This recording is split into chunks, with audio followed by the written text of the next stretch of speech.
Hey!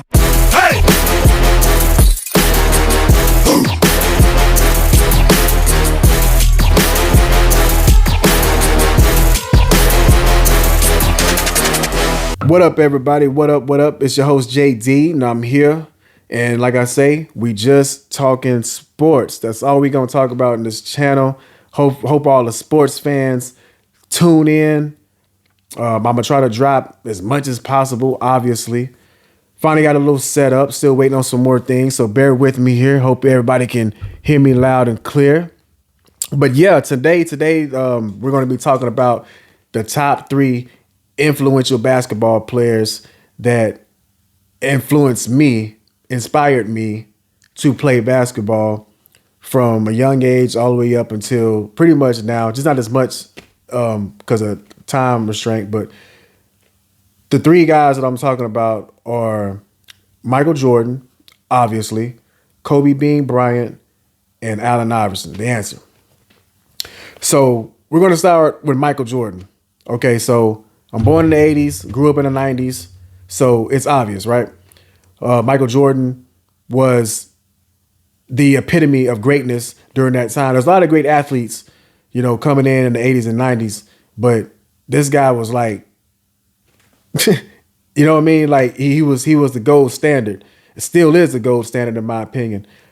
So seeing him all through those years, those championship years, and winning and just winning and winning continuously.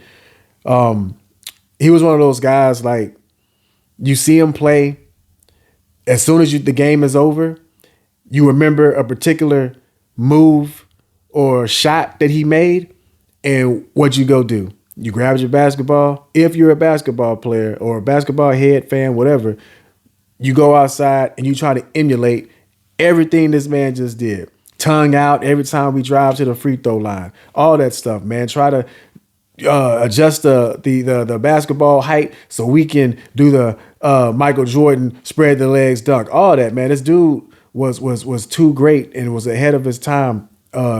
Skill level, footwork, mid-range game, killer instinct, tenacity, his athleticism. Like, this dude literally had no weakness. I think his only weakness outside of basketball was gambling and smoking cigars and drinking. Other than that, this dude just would come to the court and just kill you. He didn't care. He wanted to kill you, and he wanted to win. He was the ultimate winner, the ultimate competitor. So when you're thinking about guys like that and you're seeing guys like that, how is it not possible for people want to aspire to be like that?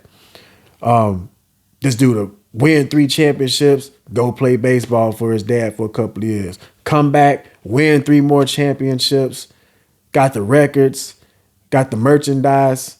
Like, his merchandise is still flourishing today.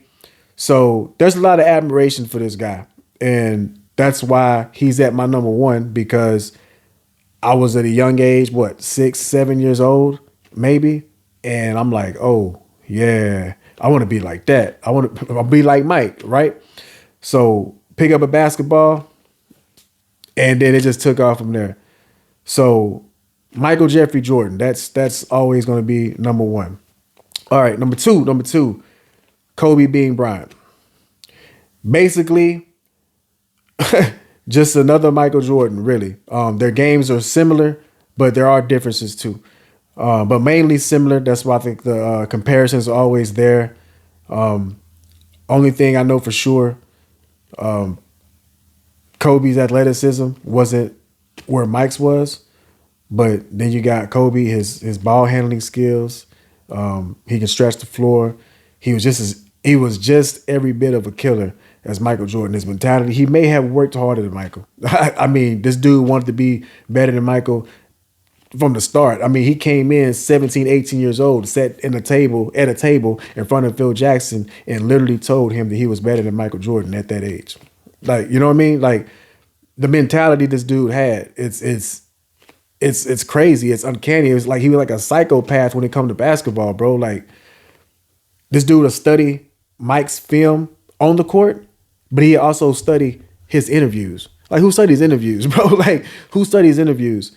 So this dude studied everything and wanted to put everything that he learned from Michael's game to his game, but also add to it, add a little spin to it, his own little twist to it, while adding all these other players' games like Hakeem Olajuwon. When Kobe got a little older, he went to go see Hakeem Olajuwon because he had to work with his back toward the basket in the post. You know what I mean? He takes stuff from Oscar Robertson. Like this dude is the epitome of greatness as well, bro, because he was able to take all these different players, their styles and their skill levels, combine them into his own, but actually work at it. Like when you didn't really see Kobe out until after he retired. You didn't see Kobe with a social media account working on that stuff until like his late years. Like this dude is just playing ball. He's not partying, smoking, drinking, nothing. It's just basketball. You just like, damn. So having the mentality, the Mamba mentality, bro, just be the better version of yourself every day. Like, how can you not appreciate that?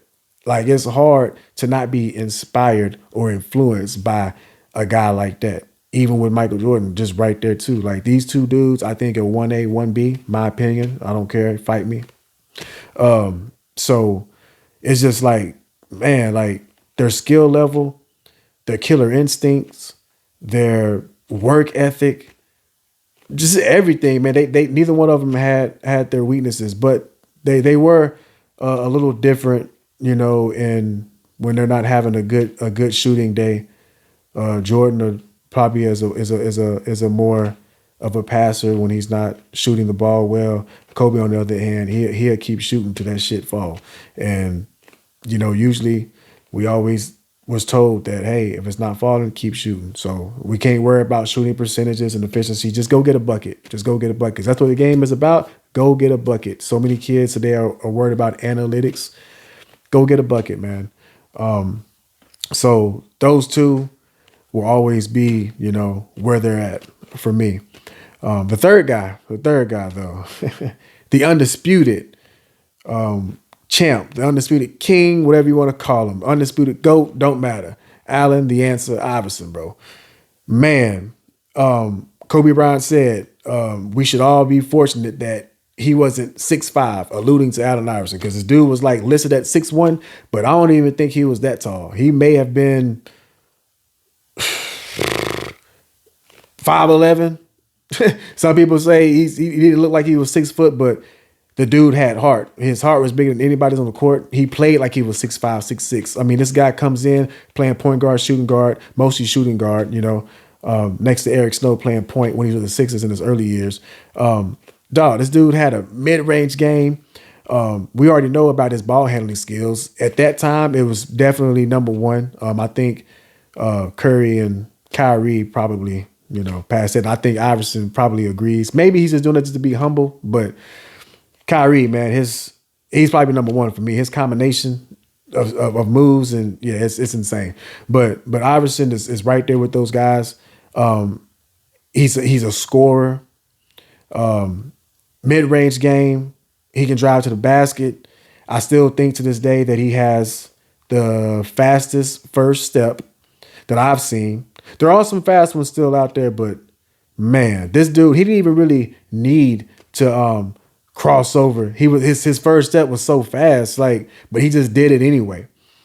He comes in with the tats, the jewelry, the do-rags, the style of clothing, the baggy pants, tall tees. And that's crazy because, like I say, the image of Iverson is like, that was me too. I was coming to guy, I had my do-rag. I had got a tat later in high school. I wore the arm sleeve. Hell, I had cornrows for about a decade.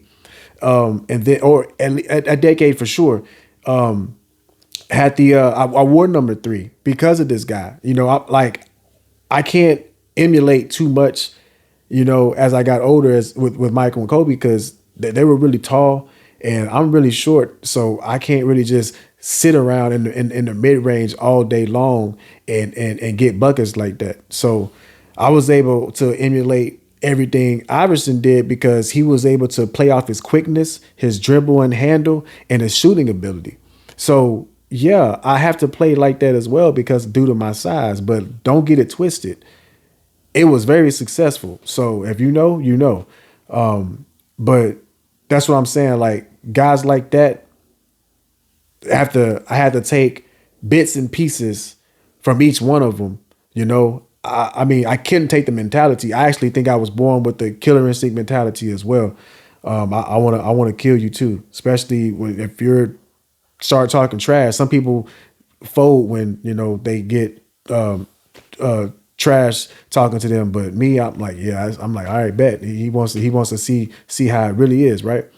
But with Iverson, like I say, the image and the playing style and the way he get his buckets, like all these guys will always have a special spot in my heart because, like I say, without those three guys being who they were, and I mean, Kobe and Iverson got drafted in the same year, so and like I say, and Jordan basically handing the ball off and I'm picking it up.